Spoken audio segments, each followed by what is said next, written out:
The disappearance of 6-year-old Joshlin Smith from Saldanha Bay in February 2024 sent shockwaves across South Africa. The state alleged that Joslin was sold for 20,000 rand to a sangoma, though the child has never been found. On the 19th of February 2024, 6-year-old Joshlin Smith disappeared from her home in Saldanha Bay, a small coastal town near Cape Town in South Africa. One moment she was there, the next she was gone. In the hours and days that followed, confusion turned to panic. Her face appeared on posters, across social media and in news bulletins. Search teams scoured the dunes, the sea and the shacks of Middelpos, but Joshlin had vanished without a trace. As the investigation unfolded, rumours took hold. Some whispered she had been trafficked. Others claimed she had been sold. Then came a detail so disturbing it froze the country in disbelief. Could she have been sold for her eyes and skin? Then, more than a year later, 3 people, including her own mother, were sentenced to life in prison. Yet the one question no courtroom could answer still hung heavily in the air. Where was Joshlin Smith? We need a mother in Kelly to wake up. Her child is looking for her. Her child is calling for her. Her child is missing. Your child is shouting, screaming. Where's my mommy? Yeah. You know the heartbroken thing is that child is looking for no one. Not for one of us who's supporting this case. The child where she is looking for that woman called Kelly.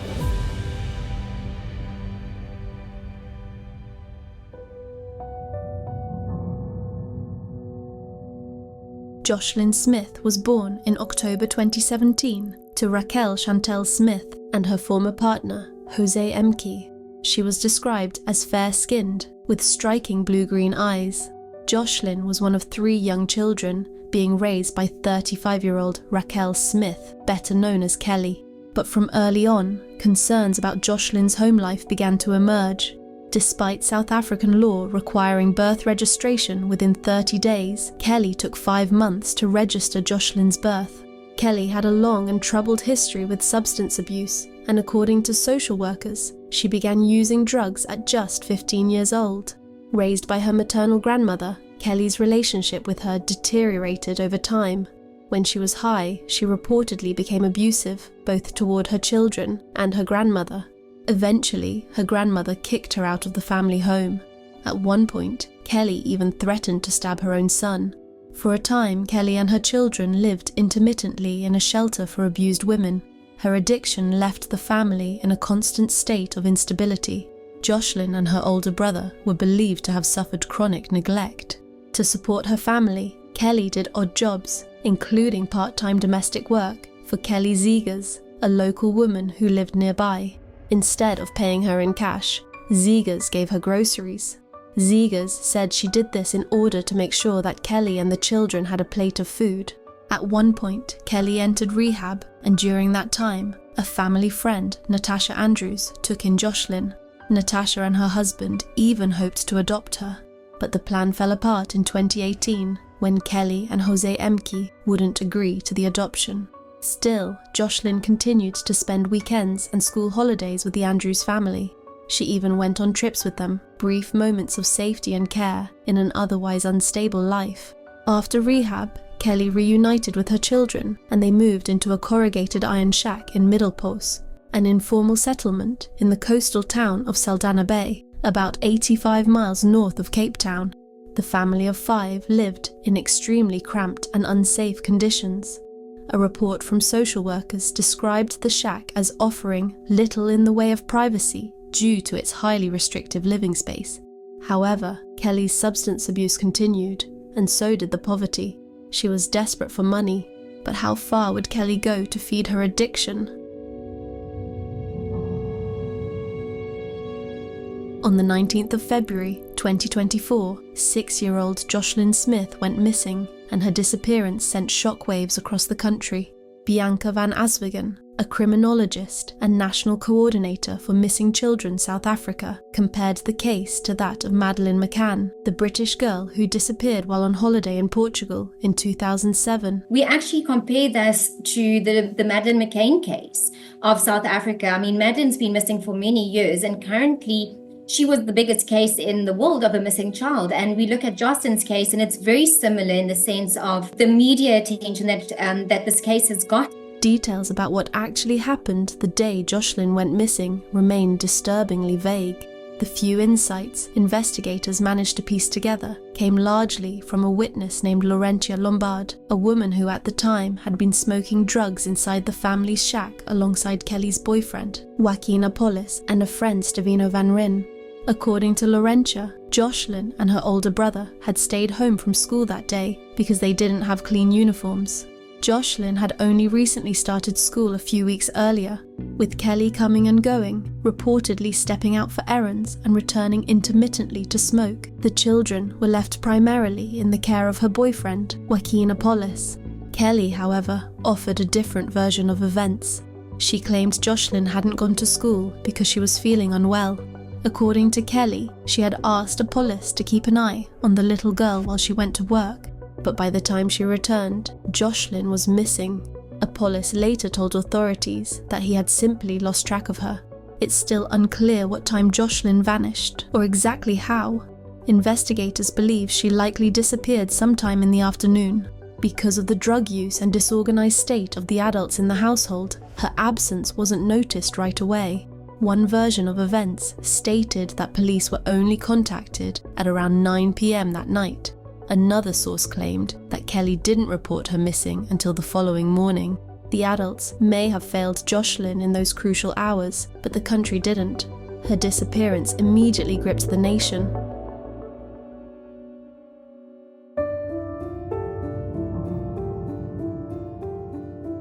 Photos of Joshlin, with her striking green eyes, broad smile, and brown pigtails, quickly flooded social media, turning her into a face recognized across the country almost overnight. As word spread, so did outrage and urgency. A government minister announced a 1 million rand reward, roughly $54,000, for information leading to her safe return. Witnesses recalled seeing her last in the company of an unidentified boy, wearing a light blue t-shirt and denim shorts. A couple of days later, Kelly spoke to a news reporter, explaining the last time she had seen Joshlin. I saw Joshlin the time when I went home, around about lunchtime, 2 days ago. That was 12 o'clock the afternoon. I went home quickly to go fetch something at home, and then I went back to my workplace. Joshlin was still playing at home. Then she was playing in the water. She got out of the water and she did put on a light blue t-shirt with a 3/4 denim short and some flags. He was not tied up, it was loosened, but that's the last time that I saw my child. Within days, a massive search effort was underway. Police, firefighters, and specialized K9 units combed through the sand dunes and dense scrubland surrounding the informal settlement where Joshlin lived. Drones were deployed to sweep wide stretches of terrain, and after 2 weeks, with no sign of the missing girl, the South African Navy joined the operation from its base in nearby Saldanha Bay. A team of top investigators from Cape Town was also brought in to take over leadership of the case. But it wasn't just law enforcement who stepped up, the community came together too. Neighbours left their homes to search the dunes, abandoned structures, and dirt paths near the settlement, desperate to find any sign of the missing child. As interest in the case intensified, so did public involvement, sometimes in ways that risked disrupting the search. Law enforcement urged residents to stop recording or photographing the ongoing efforts, warning that such actions could compromise the investigation. Amid the tension, frustration among locals continued to build. Teresa LaRue, a local government official, said, "People say that she just vanished. No, people do not just vanish. Everybody sees something. Whether it's stuck in your mind and you forget about it and later on you remember, but somebody must have seen her somewhere. Somebody must have seen who she was with. Somebody must have seen her playing somewhere. It doesn't matter if it's going to make people angry that you saw it or what. It's your obligation and your responsibility as a citizen of this country to take whatever evidence you have or whatever information you have and take it to SAP so that we can find her. Because if we keep things to ourselves. It can be your child tomorrow. It can be the neighbor's child tomorrow. It can be anybody's child. It can even be adults. 2 years ago, we were searching in this same area for a young man, and we never found him. We still haven't found him. The search is still ongoing. But Joslin can be found if everybody just remembers where they saw her. I saw her playing with A, B, and C's child, that we can ask everybody and that SAPs can do their job so that we can find her. But nobody just vanishes. There's always a trail. There's always someone that has seen something, and sometimes people are scared to bring out what they know because we're terrified of the consequences of when we speak. We don't know how people are going to react. We don't know how the community is going to react, but it's important and it's vital that as community members and parents ourselves and brothers and sisters and uncles to take that responsibility and say, I saw her there, and then we can look there. But now everybody just assumes she vanished. Nobody just vanishes. There's always somewhere that we can find them. We just need to know where to search. Angry neighbours then started to turn against Kelly, Joshlin's mother, and her boyfriend, Apollos. They accused the pair of negligence or worse. The police minister visited Joshlin's family in an attempt to calm tensions and reassure the public that everything possible was being done. Emotions were raw and accusations had begun to fly. Police declined to comment on those claims, but reiterated the need for calm and cooperation amid what they called unhelpful finger-pointing. I came here to support the police because I know some people, they say they were not doing the job. Some people will say they have withdrawn, they've left here, and I know for sure they can't do that. It's part of their job to be where the communities are said they can't just go. There shall be no resource that will be spared. Amen. Until we all say we have done everything. Our main prize for now is Joslin. That is our main prize. But Kelly fought back and expressed a fierce belief that her daughter was still alive and still nearby in an interview with the Daily Voice. She said, "My motherly instincts are telling me my daughter is still alive and in this area. We will find her. I will walk on foot to find her. I will look in every little shack. I'm going to do it by myself if I have to." The next day, on the 3rd of March 2024, police confirmed the discovery of blood-stained items in an open field. Police reported that child's clothing had been found near the area where Joshlin was last seen. The items were sent to a forensic laboratory for analysis, but the DNA on those clothes came back as not being a match with Joshlin's DNA. But just days later, 4 people were arrested in connection with Joshlin's disappearance, and chilling claims began to emerge that she may have been sold.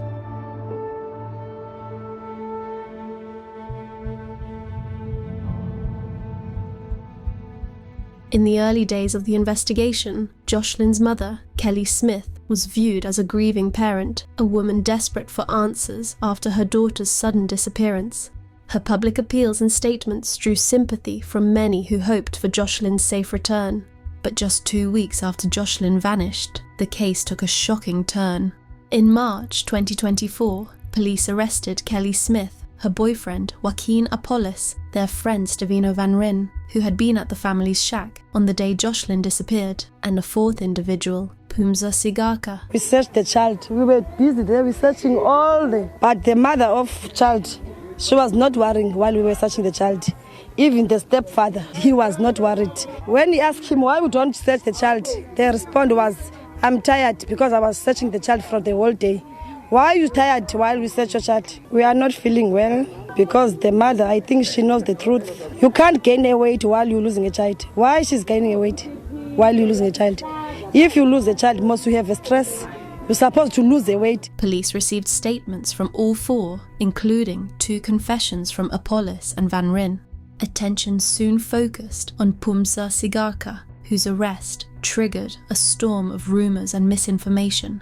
Some media reports wrongly identified her as a sangoma or traditional healer, leading to speculation about ritual involvement in the case. These unfounded rumours exacerbated racial tensions in Saldanha Bay, a town marked by complex social divisions. The arrest of Phumza, a black woman, sparked anger among some members of the community who felt she was being unfairly targeted because of her background. On March 7th, 2024, Kelly Smith, Joshlin's mother, appeared for the first time in Vredenburg Magistrates Court, along with Joaquina Polis, Stevino Van Ryn, and Phumza Siqaga.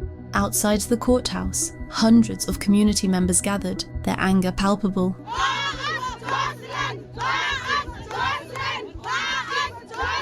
They demanded answers, calling for justice and the safe return of Joshlin. Inside, it was a procedural but tense moment. The 4 accused were formally charged with human trafficking and kidnapping. They were remanded in custody and ordered to return for a pre-trial hearing initially scheduled for March 13, 2024. However, on March 13, 2024, the state withdrew all charges against Phumza due to a lack of evidence linking her to the alleged crimes. In the days that followed, Phumza spoke publicly about the ordeal she endured. She recounted how, in the early hours of March 5, 2024, police stormed her home in the settlement. She said, "When the police arrived, we were sleeping. I think it was around 11 p.m. We heard banging sounds, and when my husband looked out the window, the police were cutting the shade net. He told me to get up while he got dressed. The police kicked down the door. My husband went to them, and they asked if I was Lino's mum. I said yes. They took a picture of me. I asked why they wanted to take pictures of me, and they told me not to ask any questions." She said she was ordered to get her ID, and the police also confiscated their cell phones. "I was transported to a white building past the police station. My family was in another van. When we arrived at the building, I saw Kelly and the officers took me to a boardroom where I was interrogated. The police asked if I was a Sangoma and what I did with Joshlin because Kelly and the other accused said they gave the child to me. I didn't have any answers for them. The police expected me to confess to a crime I didn't commit." Phumza said that police tortured her while she was in custody, but police have not responded to the allegations. Despite being released, the police advised her to leave the area for her own safety, but she refused and initially stayed. However, since the arrest, life had become stagnant, and she has since left her home, which is just a few meters from where Joshlin lived, following threats from members of the community. In response to Phumza's unfair arrest, Liwani Siabulela, ward councillor for Middelpos, said, "There were days where people of this area labelled us as if we are the causes of Joshlin's disappearance. There were days when people were suspicious of Sangomas doing wrong things. We've managed to address the issues. We've made it clear it's not about being coloured or black or white, Indian or whatever. We should focus on finding the missing child. At least now the atmosphere is back to normal."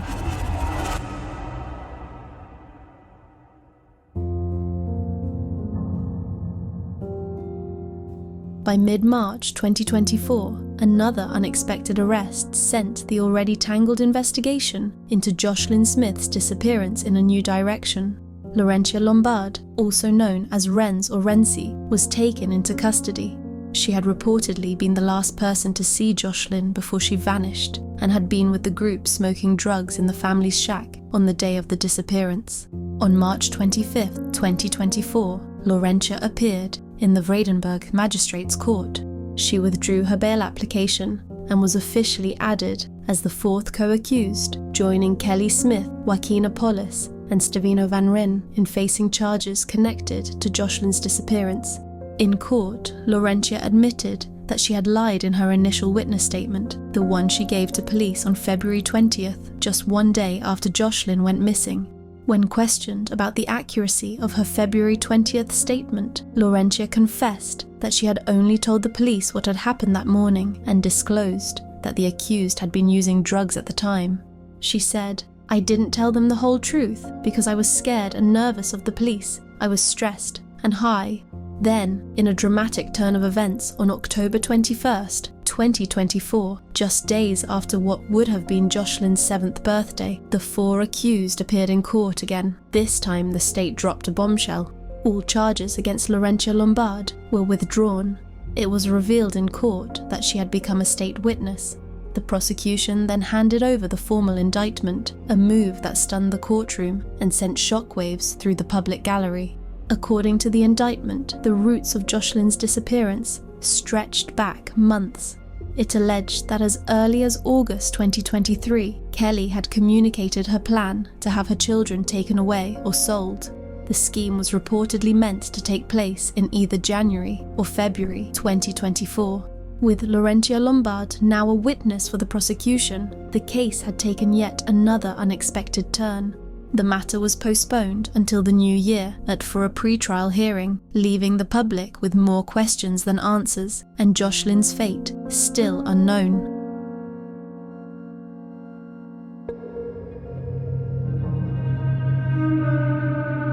On March 3rd, 2025, the trial of Kelly Smith, Joaquin Apollis, and Steveno Van Ryn officially began, not in a traditional courtroom, but inside the White City Multipurpose Centre in Saldanha Bay.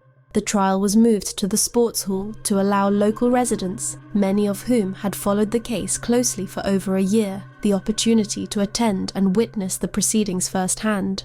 All three accused pleaded not guilty to charges of human trafficking and kidnapping. On the 6th of March 2025, an inspection in loco was conducted in Middelpos as part of the trial. Court officials and the accused visited the shack and the greater area where Joshlin was last seen. The judge and the parties decided that there must be an inspection in loco to see where the family stayed and where the child disappeared and which areas. There are several, I think about 2 or 3 areas which will be visited just to trace on what happened on the day. That is basically what's happening. Over the weeks that followed, the court heard testimony from more than 30 witnesses, each one contributing pieces to the puzzle of what happened to Joshlin Smith. Together, their accounts painted a harrowing picture of the little girl's troubled home life and the events leading up to her disappearance. Throughout the proceedings, Kelly Smith and her co-accused chose not to testify in their own defense, nor did they call any witnesses. Among the most chilling early testimonies came from a local pastor who told the court that in 2023, he had heard Kelly speaking about selling her children for 20,000 rand each, which is roughly $1,100 or £850. According to him, she had even said she would be willing to accept as little as $275. Joshlin's teacher also took the stand, claiming that during the early days of the search, Kelly had casually told her that her daughter was on a ship inside a container and en route to West Africa.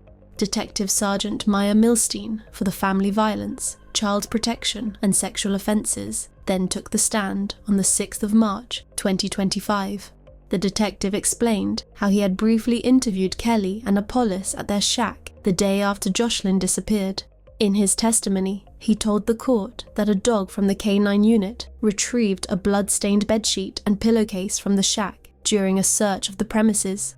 He added that both Kelly and Apollis showed no emotions when he spoke to them about what happened to Joshlin, and he could clearly tell that they were lying. Another detective from the Family Violence, Child Protection and Sexual Offences also testified that all 4 accused were on drugs. The 4 would frequently use Mandrax and methamphetamine, better known as TIC, together. Then, on March 17th, 2 weeks into the trial, the highly anticipated testimony of state witness Laurentia Lombard took place. Her statements were scattered at times, veering between talk of her children, food and drug use, but the key details of her account remained consistent under cross-examination. She testified that Kelly had once confessed to her that she had done something silly, that she had sold Joshlin to a traditional healer or sangoma. On Sunday, February 18th, the day before Joshlin vanished, Kelly and her daughter had walked to a white vehicle parked near their home. An unknown woman reportedly stepped out, spoke with Kelly, handed her something, and then left. Laurentia observed that the woman in the white car had white spots on her face, a green blouse, a skirt, and a headscarf, and described her as a traditional healer or sangoma. Kelly and Joshlin returned to the shack shortly after, describing the day Joshlin disappeared. February 19th, 2024, Laurentia told the court that Kelly instructed Apollis to have the little girl ready by 2 p.m. because she was going to be picked up. Kelly allegedly told her 2 children that they would not be going to school. She packed a bag of clothing for Joshlin and then left for work, leaving the children in the care of Apollis. Later that afternoon, Kelly returned home, took Joshlin and the bag, and left with her on foot. Laurentia said she saw Kelly walking with Joshlin toward a white car, the same vehicle Kelly had allegedly been seen approaching the day before. Kelly and her daughter got in. It was the last time she ever saw Joshlin. That evening, Kelly began searching for her daughter and reported her missing to the police, hours after she had allegedly helped orchestrate her disappearance. Describing an encounter on February 23, 2024, 4 days after Joshlin disappeared, Laurentia Lombard said she was standing at the window of her shack when she saw Kelly approaching along a dirt road. By that time, the search for Joshlin had become frantic. Police dogs, helicopters, drones, and community volunteers were out in force. The story had already made headlines across South Africa and beyond. She said, "I called her and she said, 'No, Rents, don't call my name so loud because people are looking for me.'" Laurentia Lombard said she stepped outside and saw Kelly walking ahead of Apollos and 2 unknown individuals, a man and a woman, who followed behind. The group headed toward Kelly's shack, where Laurentia joined her inside, while the 2 strangers remained outside. She said Kelly was looking for school clothes and documents for her remaining 2 children. Laurentia said, "She said to me she knew what she did with Joslin, and she mentioned there was someone who paid her to keep quiet. The person who was wanting Joslin wanted her for her eyes and skin."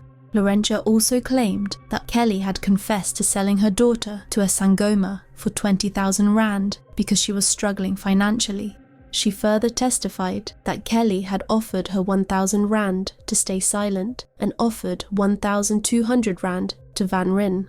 The conversation allegedly took place in Kelly and Apollos' shack, with all the accused present. Under questioning by the prosecution, Laurentia admitted she had later followed up with Kelly, asking for the money she had been promised, but Kelly never paid her. Another pivotal point in the state's case was the confession statements made by Apollos and Van Ryn. They both claimed that they were tortured by the police into making the confessions, and were later instructed on what to say in the statements. As a result, they argued that the confessions should not be admissible in court. However, the judge ultimately ruled that the confession statements could be used as evidence against them. In the confessions, both men stated that Kelly had instructed them to take Joshlin to Phumza Siqaga. Siqaga was allegedly supposed to give Apollos 20,000 rand for Joshlin, but he claimed that when he asked her for the money, she told him that a different arrangement had been made with Kelly. Van Ryn and Apollos also mentioned that an unknown man in a red t-shirt was present when Joshlin was handed over to Siqaga. Van Ryn later told police that he returned to Siqaga's home the next day to collect his share of 5,000 rand, but he never received it. Despite these statements, they held little weight in court, as the charges against Siqaga were ultimately withdrawn after police were unable to find any evidence linking her to the case. Although the full truth of what happened to Joshlin remains unclear, one consistent detail pointed out by the state prosecutor was the figure of 20,000 rand. This amount appeared repeatedly in all the confession statements and testimonies, cited as the price Joshlin was alleged to be sold for. Then finally, on May 2nd, 2025, more than a year after Joshlin disappeared, the verdict was delivered. Kelly Smith, Joaquin Apollos, and Steveno Van Ryn were found guilty of human trafficking and kidnapping. In delivering the judgment, Judge Nathan Erasmus turned directly to Kelly Smith, who sat silently in the courtroom. The judge said, "The conduct of Miss Smith is not that of a concerned parent. And why not? In my mind, the only inference is that you knew what happened." Hours after the 3 were convicted, Kelly's home was set alight and burnt to the ground. Monique Kekana was accused of burning down the home, and she was arrested and charged with arson. After 2 weeks, she was granted bail. How are you feeling now, having been arrested for the arson of the torching of Kelly's home? I feel a bit relieved. I was very scared. I was very, really, I don't know, I was very scared.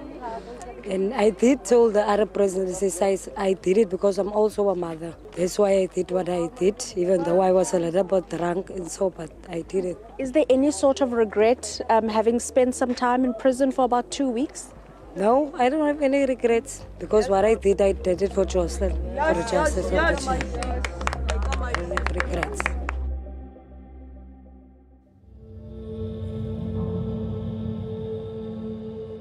Emotions ran high as the trial of Kelly Smith, Joaquina Polis, and Steveno Van Ryn moved towards sentencing. Outside the courthouse, angry community members called for the harshest possible punishment, declaring they deserve it. We are currently in Saldanha Bay in front of the multipurpose room where the court is actually now going to proceed with Joshlin Smith's case. People came from Mossel Bay, not just Cape Town, Caledon, quite far, just to come and stand in solidarity for justice for Joslin. On May 27, 2025, the sentencing proceedings began. The state opened by calling a US-based human trafficking expert who testified via Microsoft Teams. In his view, this was not a spontaneous or impulsive act, it was a calculated crime. Probation officer Errol Peterson then presented a detailed pre-sentencing report based on interviews with the 3 defendants. He described Apollos as a considerate person who could easily be influenced. Though the offender had never been a gang member, he had since adolescence associated with persons who had a positive attitude towards crime and criminality. This unfortunate turn of events came about immediately after his father's death. His sister, Aisha Mostert, as well as the maternal grandmother of his co-accused children, Jacqueline Apollos, described the offender as someone who is easily provoked. He is said to be high-strung, with no qualms to assault persons who angers him. Van Ryn as a menace to society. Steveno Van Ryn had been granted several opportunities to turn his life around, which he had flouted carelessly. He has been described by both his sister and Mrs. Plykes as someone who is easily provoked, and in the light of his many infractions, he is clearly a menace to society. Leniency is further thwarted by his complete lack of remorse. In fact, upon questioning, he carelessly stated that he does not care what happened to Joshlin Smith. And Kelly Smith as manipulative and someone who told lies, calling her the likely mastermind behind the crime.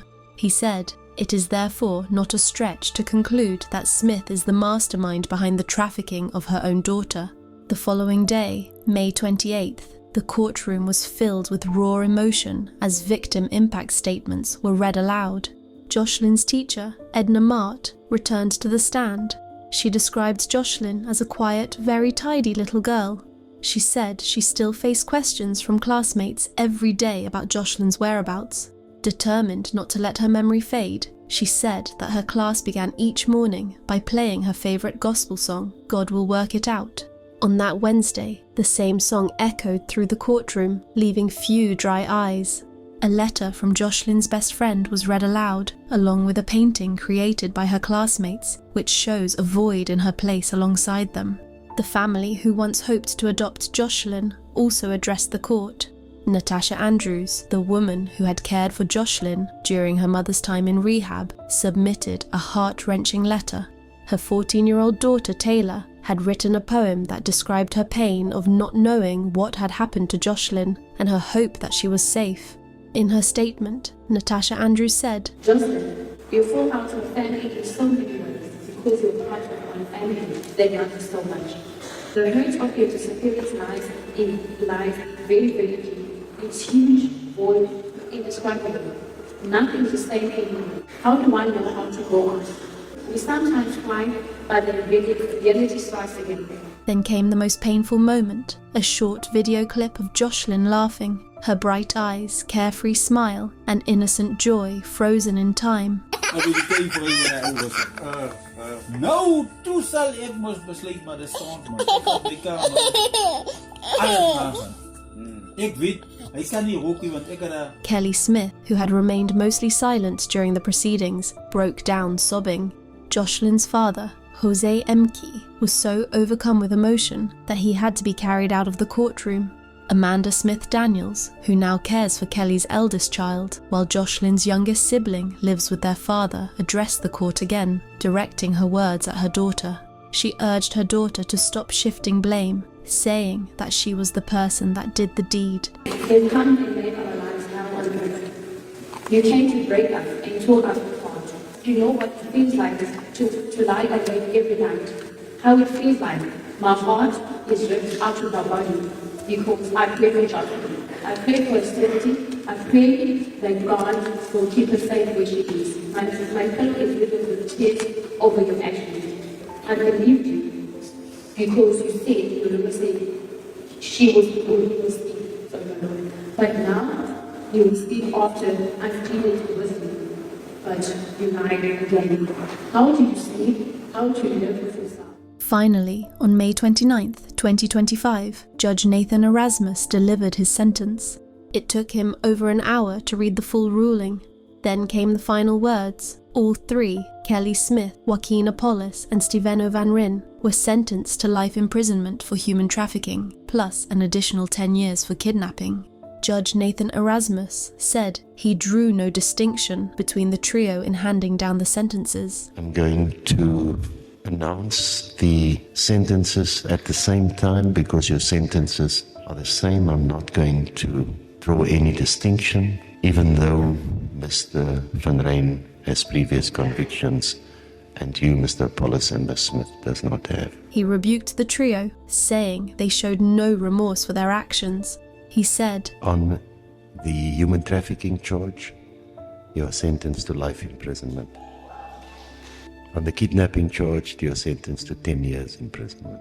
Because I've imposed life imprisonment, there is no need for me to rule on the concurrency of the sentences, because by operation of law, it will be served concurrently. Mr. Apollos, do you understand that? Mr. Van Ryn, do you understand? Ms. Smith, do you understand? Thank you. You may be seated. I'm also ordering for the entry of your names into the National Child Protection Register, the court ledger. He ordered their names be entered into the Child Protection Register, and he noted the wider impact their crime had inflicted on the community of Middelpos, saying it had left the town fractured.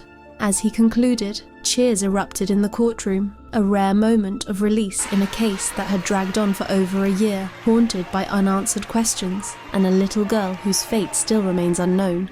Following the sentencing, Kelly's mother, Amanda Smith Daniels, said, I am angry because nobody knows if she's still alive, if Joslin is still alive. There's nothing else. I just want my grandchild back. It doesn't matter how long they are going to sit in jail, but my grandchild is still gone.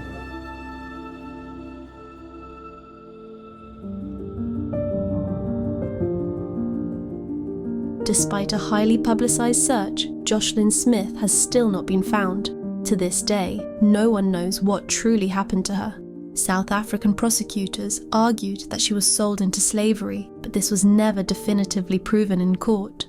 Police renewed calls for every citizen, every person, to help find her amid fears she may have been taken to a different city or even out of the country. The Western Cape Province Police Commissioner said, We will not rest until we find what happened to Joslin.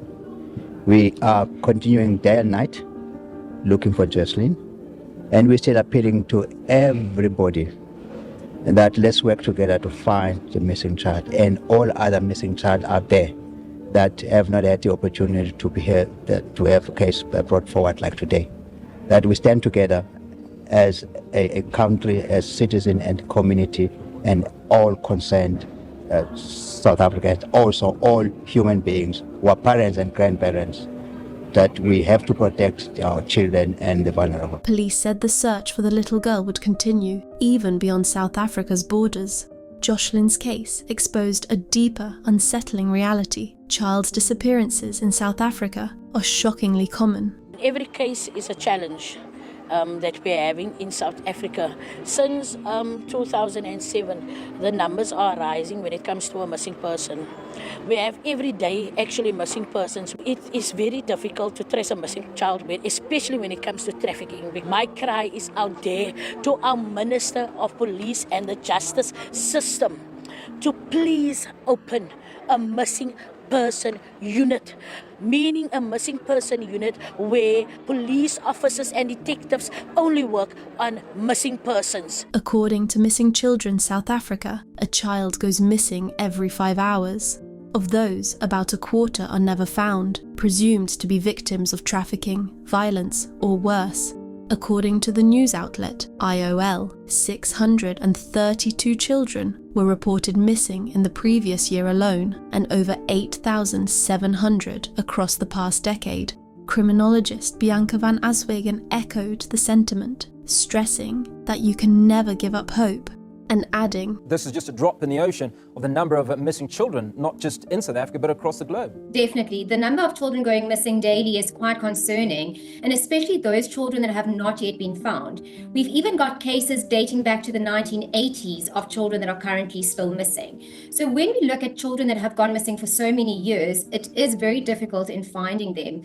But the fact of the matter that we have not found a body, especially in Joslin's case, still gives us and remains hope. The hope still remains there for her to be found alive. We've actually had some wonderful situations of children being missing for many years and that have been found and reunited with their family. So there's always that hope in finding a child that has gone missing. But in this case, it does get difficult by day that she remains missing, especially after a year and almost 2 months later, and she has not yet been found. She added that while the trio's conviction in Joshlin's case had given people a sense of relief, the matter of fact is that nobody knows where Joshlin is, and I think that's the big question that South Africa is still asking. Back at Joshlin's school, everyone is hopeful that she will be found alive. On the wall of the entrance hall, there is a collection of messages of support from different classes alongside her portrait. School principal Lee Ann Davids Hartzenberg said, "We are still hoping and praying for Joshlin's safe return, but need to operate and function daily to the best of our abilities. We need to move forward. Things are better this term, but Joshlin's classmates are still missing her in the classroom. They regularly sing a hymn that she liked, and they are also growing a plant in the class for her." One of the children's parents at the school said that her disappearance has had a serious impact on the community, particularly the children. She said, "It's a very sad story.